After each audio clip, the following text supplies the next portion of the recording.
আমরা বিভিন্ন জায়গায় বেশ কিছু অসঙ্গতি লক্ষ্য করছি। প্রথমেই আসে প্রাক্তন শিক্ষার্থীদের কথা। ক্যাম্পাসে কোনো সাবেক শিক্ষার্থী থাকতে পারবে না, কিন্তু আপনারা ইতিমধ্যে লক্ষ্য করেছেন যে ক্যাম্পাসে এখন পর্যন্ত সাবেক শিক্ষার্থীদের আনাগোনা লক্ষ্য করছি। বিভিন্ন ভোট কেন্দ্রের পাশেই তাদের অবস্থান দেখতে পাচ্ছি। কোনো ভোট কেন্দ্রে অতিরিক্ত কোনো ব্যালট পেপার যাবে না, কিন্তু আজকে যেহেতু শহীদ সালাম বরকত হলে 101টা অতিরিক্ত ব্যালট পেপার গিয়েছে, সে বিষয়ে ওই ভোট কেন্দ্রে যিনি দায়িত্বে আছেন তাকে জিজ্ঞেস করা হয়েছিল 101টা অতিরিক্ত ব্যালট পেপার কেন এসেছে। তিনি সেটার কোনো যৌক্তিক ব্যাখ্যা দিতে পারেননি, বলে যে কেন এসেছে তিনি জানেন না। আজকে সকাল 9টা থেকে আমাদের ক্যাম্পাসে চাকসু নির্বাচনে ভোট গ্রহণ শুরু হয়েছে।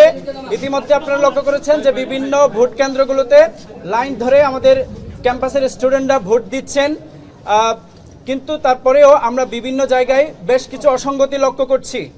আমরা সে অসঙ্গতিগুলোর কথা যদি বলি, প্রথমেই আসে প্রাক্তন শিক্ষার্থীদের কথা।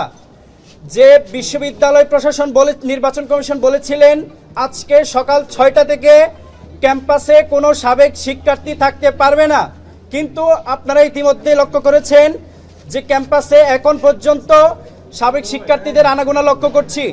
বিভিন্ন ভোট কেন্দ্রের পাশেই তাদের অবস্থান দেখতে পাচ্ছি।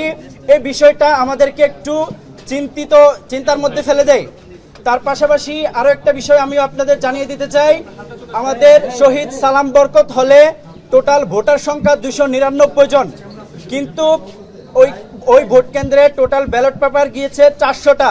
এই যে 101টা অতিরিক্ত ব্যালট পেপার কেন গিয়েছে সে বিষয়ে ওই ভোট কেন্দ্রে যিনি দায়িত্বে আছেন তাকে জিজ্ঞেস করা হয়েছিল 101টা অতিরিক্ত ব্যালট পেপার কেন এসেছে। তিনি সেটার কোনো যৌক্তিক ব্যাখ্যা দিতে পারেননি, বলে যে কেন এসেছে তিনি জানেন না। এ হলো বিষয়। আমরা বিশ্ববিদ্যালয় প্রশাসন যেদিন ব্যালট পেপার ছাপিয়েছে ওই দিন আমরা খবর পেয়েছিলাম বিশ্ববিদ্যালয় প্রশাসন 10% অতিরিক্ত ব্যালট পেপার ছাপিয়েছে। আমরা ওই দিনই বিশ্ববিদ্যালয় যে নির্বাচন কমিশন আছে ওনাদের জানিয়েছিলাম যে 10% ব্যালট পেপার অতিরিক্ত কেন। ওনারা জবাব দিয়েছিলেন যে আসলে কিছু ব্যালট পেপার হয়তো নষ্ট হয়ে যেতে পারে, এই কারণে ওনারা যুক্তি দিয়েছিলেন। কিন্তু ওই দিন আমাদের সাথে বৈঠকের পরে সিদ্ধান্ত হয়েছিল কোনো ভোট কেন্দ্রে অতিরিক্ত কোনো ব্যালট পেপার যাবে না, কিন্তু আজকে যেহেতু শহীদ সালাম বরকত হলে 101টা অতিরিক্ত ব্যালট পেপার গিয়েছে, সে বিষয়টা আমাদেরকে একটু চিন্তার মধ্যে ফেলে দেয়।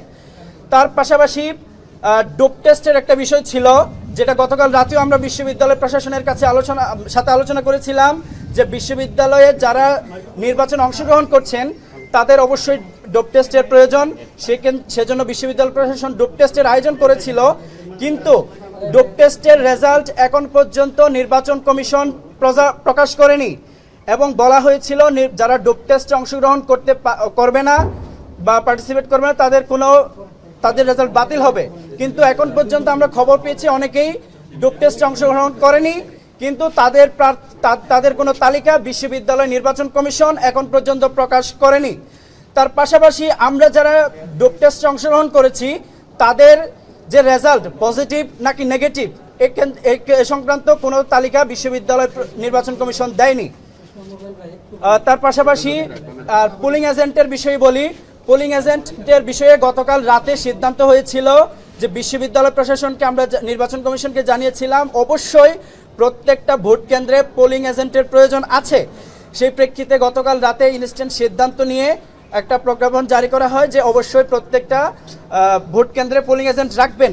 কিন্তু সকালবেলা যখন বিভিন্ন ভোট কেন্দ্রগুলোতে আমাদের পোলিং এজেন্টরা গিয়ে পরিচয় দিচ্ছেন যে আমি এখানে পোলিং এজেন্ট হিসেবে থাকবো বা বিষয়টা জানাচ্ছেন, তখন বিভিন্ন ভোট কেন্দ্র থেকে বলতেছে আমরা তো আসলে এই বিষয়টা জানি না।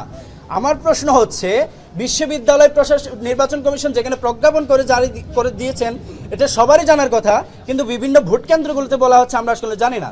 কিন্তু পরবর্তীতে বিষয়টা একটু ওই সমস্যাটা সমাধান হয়েছে। আমরা নির্বাচন কমিশনের সাথে কথা বলে আমাদের বিভিন্ন যে ভোট কেন্দ্রগুলো আছে সেগুলোতে আমরা পোলিং এজেন্ট বসিয়েছি। এই হলো নির্বাচনের সার্বিক পরিস্থিতি। আমি মনে করি যে অসঙ্গতিগুলো হচ্ছে বিশ্ববিদ্যালয় প্রশাসন অতি দ্রুত এগুলোর বিরুদ্ধে অ্যাকশন নেবেন এবং যে সাবেক শিক্ষার্থীদের যে বিষয়টা বললাম এবং হচ্ছে যে ডোপ টেস্টের বিষয়গুলো অতি দ্রুত প্রকাশ করবেন। তো যে বিষয়গুলো হয়েছে আমি মনে করি অতি দ্রুত বিশ্ববিদ্যালয় প্রশাসন সে বিষয়গুলোকে সলভ করবেন এবং আমাদের ক্যাম্পাসে দীর্ঘ 33 বছর পর যে একটি নির্বাচন হতে যাচ্ছে, আমাদের বিশ্ববিদ্যালয় যে এত সুন্দর একটি নির্বাচন প্রত্যাশা করে সেটার ইতিহাসের সাক্ষী হতে যাচ্ছে। তো আমরা মনে করি নির্বাচন কমিশন অবশ্যই একটি অবাধ, সুষ্ঠু, নিরপেক্ষ, নির্দলীয় নির্বাচন আমাদেরকে উপহার দিবে, আমরা সেই প্রত্যাশা রাখি।